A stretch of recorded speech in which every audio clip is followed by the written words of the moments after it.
At 11:59 p.m., Evelyn Harper turned off every light in the house.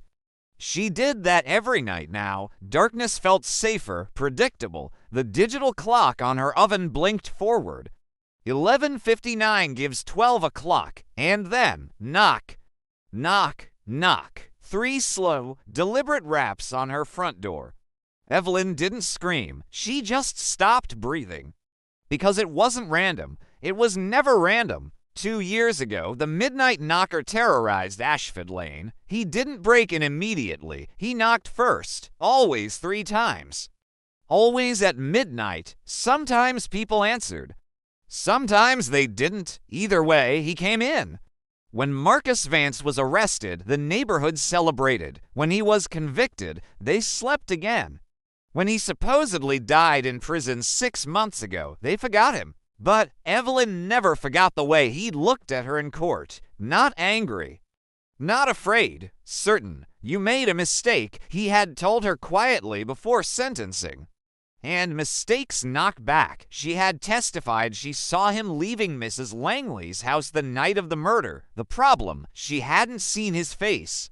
Only a silhouette, but she wanted it to be him. Because months earlier, someone had broken into her house and stolen her late mother's necklace. And she needed someone to blame. Knock, knock, knock. The sound came again, louder this time. Evelyn forced herself toward the door, every step sticky with dread. She didn't turn on the porch light. She leaned toward the peephole. The street was empty. No cars, no movement. Just the sickly yellow flicker of the dying street lamp. Her reflection stared back at her wide eyes, pale skin, fear etched deep. She stepped back. Her phone buzzed.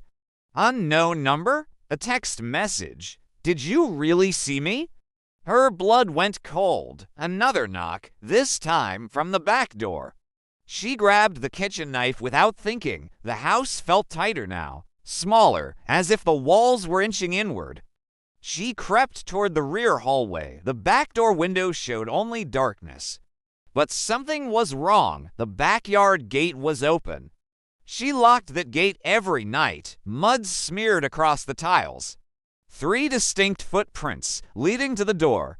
Stopping there, waiting. Her throat tightened. This isn't funny, she whispered. Her phone buzzed again. You looked unsure on the stand. Her hands trembled. I know what I saw, she muttered, though the words felt thin.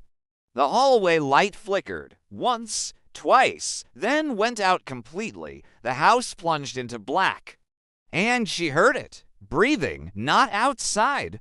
Behind her, knock, knock, knock. From inside her bedroom, the knife clattered from her grip. Her bedroom door creaked open slowly, though no one touched it.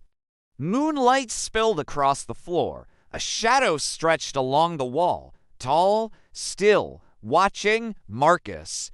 She whispered. The shadow shifted. Then a man stepped into the faint light. It wasn't Marcus. It was Detective Rowan, the man who built the case, the man who told her they were certain. You shouldn't have come, Evelyn breathed. I didn't, he said calmly. You invited this. Her mind spun. What are you talking about? He took a step forward. His shoes left wet prints on her carpet. You told them you were sure, Rowan said.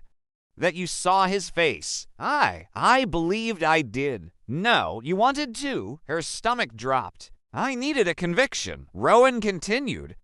The department needed one. The town needed one. You gave us that. You said the evidence matched. Rowan's smile was thin. Evidence can be persuasive when arranged correctly. The air felt electric. You planted it, she whispered.